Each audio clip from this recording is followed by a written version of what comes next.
Hello and अस्सलाम वालेकुम guys, hope you all are fine. बड़े दिनों के बाद आप लोगों के साथ मुलाकात हो रही है। बहुत सारी मसरूफियात की वजह से मैं ऑनलाइन नहीं आ पाया, बट कई सारे बच्चों की कॉल्स आई, मुझे टेक्स्ट्स आए बहुत सारे बच्चों की कि सर अब कब स्टार्ट करोगी। वी आर फीलिंग लो, कोई लिस्ट बाहर नहीं आ रही है, हम बहुत ज़्यादा परेशान हैं, डीमोटिवेट फील कर रहे हैं। एटलीस्ट आप तो मोटिवेशन देने के लिए आ जाएं। यकीन माने कि मेरे पास कोई और ऑप्शन नहीं बचा कि मुझे वापस आना पड़ा। तो आप लोगों को पता ही है कि जिस तरह से मैंने आपको स्टैट्स पढ़ाया था या कंप्यूटर लेक्चर्स पढ़ाया था थ्रू आउट J&K, मेरे स्टैट्स के लेक्चर्स बच्चों ने देखे, चाहे वो किसी भी कोचिंग सेंटर से वाबस्ता हो या कहीं से भी हो, तो उसको सराहा गया। तो उसके लिए मैं आपका बहुत शुक्रगुजार हूँ। और मैंने जो पढ़ाया था अल्हम्दुलिल्लाह उसी में से सारे क्वेश्चंस पूछे गए थे, चाहे आप कंप्यूटर के देखें जूनियर असिस्टेंट में से जो क्वेश्चंस पूछे गए थे, या FA के एग्ज़ाम में जो क्वेश्चंस पूछे गए थे कंप्यूटर्स में या स्टैट्स में, सारे क्वेश्चंस मैंने उसी तरह पढ़ाए थे, उसी ढंग से पढ़ाए थे जिस ढंग से वो क्वेश्चंस पूछे गए थे। तो इसमें मेरा कुछ ज़्यादा नहीं है, ये अल्लाह का करम है। लेकिन आप लोगों के कहने पे मैं रीथिंक करने पे मजबूर हो गया कि मुझे वापस आना चाहिए, कि हो सकता है मेरी वजह से किसी का भला हो जाए तो ये बेहतर ही होगा। सबसे पहले मैं आप लोगों को बता दूं कि बहुत सारे उलझनों में फंसे हुए हैं बहुत सारे बच्चे हैं, बहुत सारे बच्चे परेशान हैं कि सर हम क्या करें, डीमोटिवेट फील कर रहे हैं, पढ़ा नहीं जाता है हमसे, तो हम क्या करें। देखिए, एक बात मैं आपको याद रखूं, मैं आपको यकीन दिलाता हूं कि अगर आपकी लगन और आपका जुनून सच्चा है तो दुनिया की कोई भी ताकत आपको कामयाब होने से नहीं रोक सकती। ये आप लिख के लीजिए मुझसे। और तो और ये एक बार ये भी याद रखें कि ऊपर वाला किसी की मेहनत को भी ज़ाया नहीं होने देता है। मैंने इस चीज़ को बहुत बार आजमाया है। हो सकता है कोई बच्चे जो है किसी एग्ज़ाम में 1 पॉइंट, आधे पॉइंट से रह जाते हैं या 2 पॉइंट से रह जाते हैं, तो वो बहुत ज़्यादा परेशान होते हैं। आप एक चीज़ ज़हन में रखें कि ऊपर वाले ने आपके लिए उससे बेहतर कोई चीज़ रखी हुई है।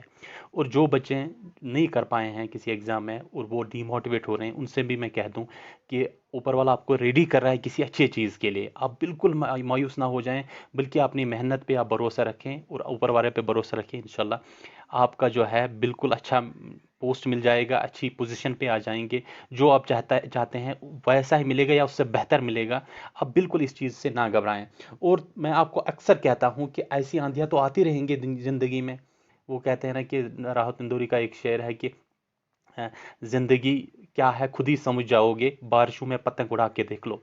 तो ये तो ऐसी आंधियां तो आती रहेंगी, और मैं अक्सर कह चुका हूं कि हम वो पत्ते नहीं जो आंधी से जो शाखों से टूट के गिर जाए। हम वो पत्ते नहीं जो शाखों से टूट के गिर जाए, आंधी से कोई कह दे क्या औकात में रहे।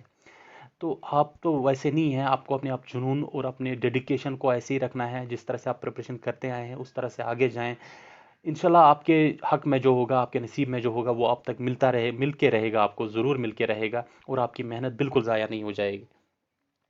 अच्छा, हमारा इस बार का जो स्ट्रैटेजी रहेगा वो क्या रहेगी। इस बार की स्ट्रैटेजी मैंने जो है इन दिनों में बहुत गौर खोज करके, बहुत सोच समझ के ये डिसीजन लिया है कि इस बार हम साथ मिलके ये जो आपको सिलेबस GK SSB के द्वारा पंचायत सेक्रेटरी यानी कि विलेज लेवल वर्कर जो पंचायत में काम करते हैं, ग्राउंड लेवल पे काम करते हैं, उसके लिए जो सिलेबस दिया गया है वो आपके पास ये है। 100 मार्क्स का सिलेबस है। इसको जो डिवाइड किया गया है सब टॉपिक्स में, सब्जेक्ट्स में, वो है आपकी जनरल अवेयरनेस, उसके बाद इंग्लिश एंड कंप्रहेंशन है, जनरल इंटेलिजेंस एंड रीजनिंग है, उसके अलावा क्वांटिटेटिव एप्टीट्यूड और बेसिक कंप्यूटर नॉलेज।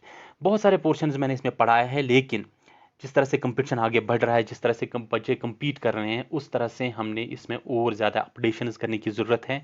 हमें फ्रेश लेक्चर्स लाने चाहिए ऐसे टॉपिक्स के लिए जो हमने पहले भी पढ़े हैं, लेकिन उसमें थोड़े अपडेशंस करने की ज़रूरत है। इसलिए मैंने ये सोचा है कि सबसे पहले जो मैं आपका क्लियर करूं वो है क्वांटिटेटिव एप्टीट्यूड, जिससे बहुत सारे बच्चे डर रहे हैं कि सर हमें मैथ नहीं आती है, हमें मैथ नहीं आती है। देखिए, मैंने जो इस बार सोचा है क्वांटिटेटिव एप्टीट्यूड पढ़ाने का, वो ये है कि जिस तरह से स्टैट मैंने जो आर्ट्स स्टूडेंट्स भी थे उनको भी स्टैट मेरे स्टैटिस्टिक्स लेक्चर्स में कोई भी दिक्कत नहीं आए, उसी तरह से मैं आपका क्वांटिटेटिव एप्टीट्यूड भी बिल्कुल क्लियर करूंगा, बहुत सिंप्लीफाई करके। हो सकता है जिन बच्चों को मैथमेटिक्स आती होगी वो थोड़ा सा बोर फील करें, लेकिन यकीन माने आपको भी छोटी छोटी जो चीज़ें हैं बेसिक्स, वो भी आपकी क्लियर हो जाएं। आप जो है सब्र रखें, पेशेंस रखें।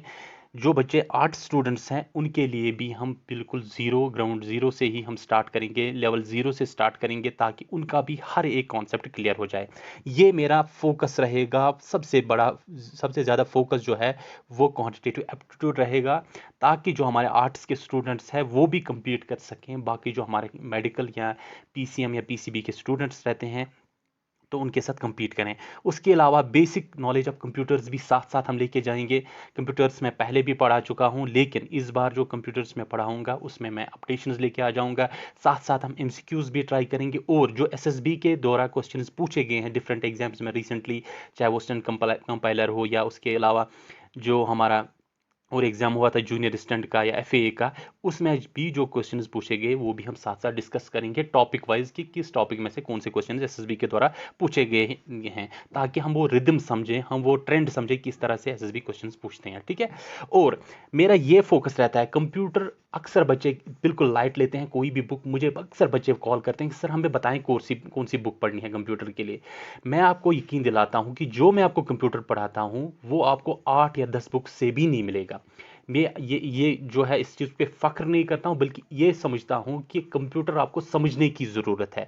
जो ही आपको कंप्यूटर में कॉन्सेप्ट जो है ना, बिल्कुल कॉन्सेप्ट्स क्लियर हो जाएंगे, उसके बाद कॉन्सेप्ट्स क्लियर होने के बाद आपको कोई भी दिक्कत नहीं हो जाएगी, किस तरह से भी क्वेश्चन पूछा जाए आप उस क्वेश्चन को आंसर कर सकते हैं। तो कंप्यूटर आपको बिल्कुल क्लियर किया जाएगा, कहीं पे भी आपको किसी दिक्कत का सामना नहीं करना पड़ेगा।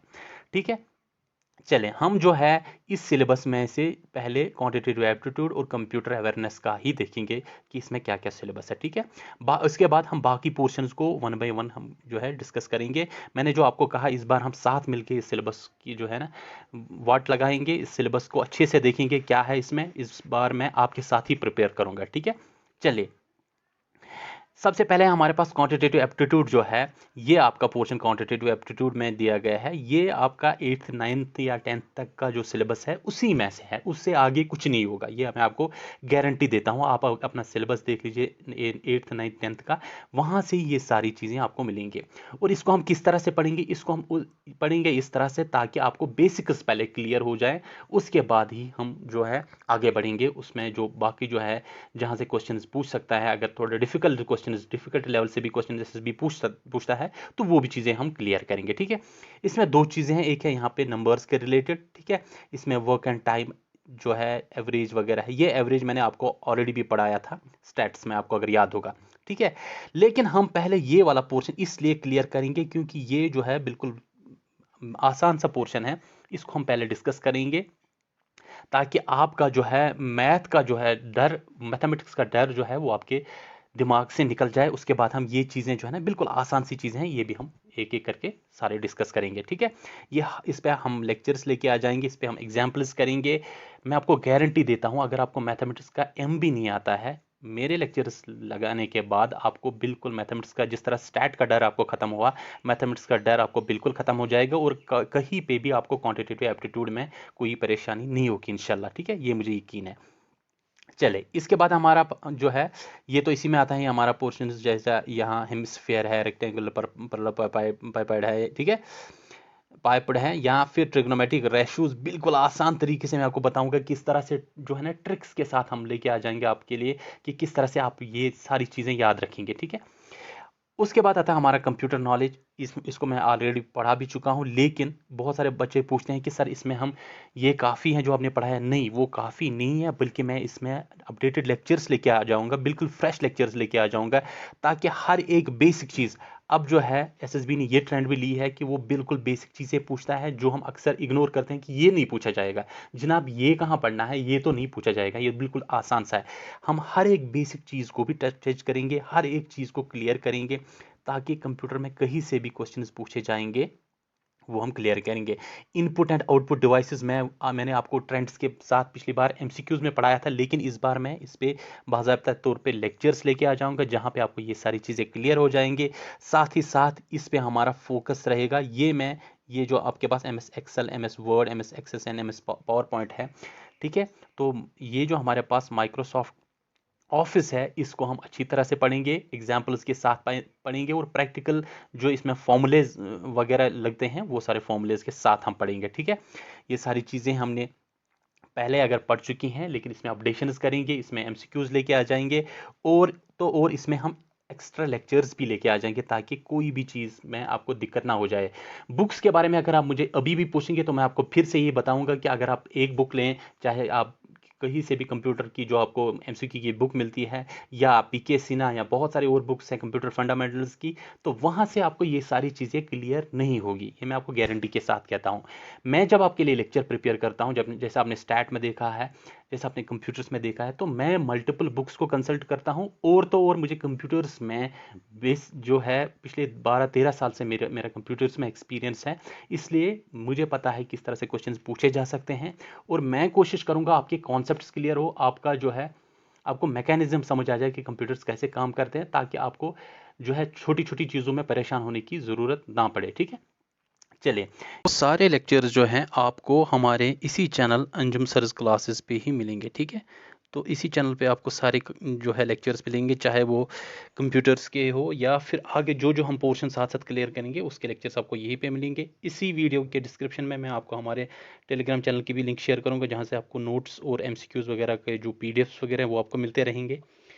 और साथ ही साथ मैं आपको जाते जाते ये भी बता दूं, ये जो पंचायत सेक्रेटरी की आपको पोस्ट है, ये अगर भले आपको लेवल 2 ही दिखती है, लेकिन इसके बहुत सारे पावर्स है। मैं थोड़ा सा इस पे आपको जो है थोड़ा सा इसका इंट्रोडक्शन दे दूं। ये जो पंचायत सेक्रेटरी है ना, ये पंचायत का कस्टोडियन होता है, यानी कि किसी भी पंचायत हल्के में तब तक कोई भी काम नहीं हो सकता है जब तक पंचायत सेक्रेटरी की उसमें जो है मंजूरी नहीं होगी। ठीक है, बहुत पावर्स होते हैं इसके पास।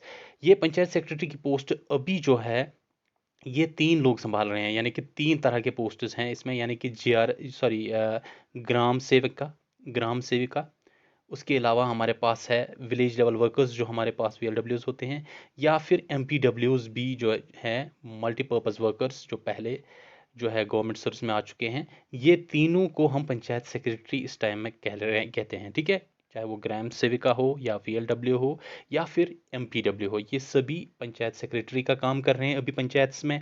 लेकिन असल में जो पंचायत सेक्रेटरी का पोस्ट है वो वीएलडब्ल्यू का ही है, लेकिन गवर्नमेंट में बाद में से ये पॉलिसी को चेंज करके इनको भी पंचायत सेक्रेटरी ही बनाया है। ठीक है, ये भी कई हलकों को संभाल रहे हैं, एमपीडब्ल्यूज हो या ग्राम सेविका हो, ये भी पंचायत सेक्रेटरी का ही काम कर रहे हैं। ठीक है, लेकिन ये जो वीएलडब्ल्यू का पोस्ट है बहुत जो है पावरफुल पोस्ट है, एडमिनिस्ट्रेटिव पोस्ट है। आगे जाके ये वीएलडब्ल्यूज अगर क्वालिफाइड होंगे तो ये आगे जाके बीडीओ तक बन जाते हैं। ठीक है, यानी कि बीडीओ बन जाते हैं तो ये गैजेटेड पोस्ट बन जाती है। याद रहे कि ये जो वीआरडब्ल्यू की पोस्ट है इसको पूरी अथॉरिटी रहती है अपने हलके में।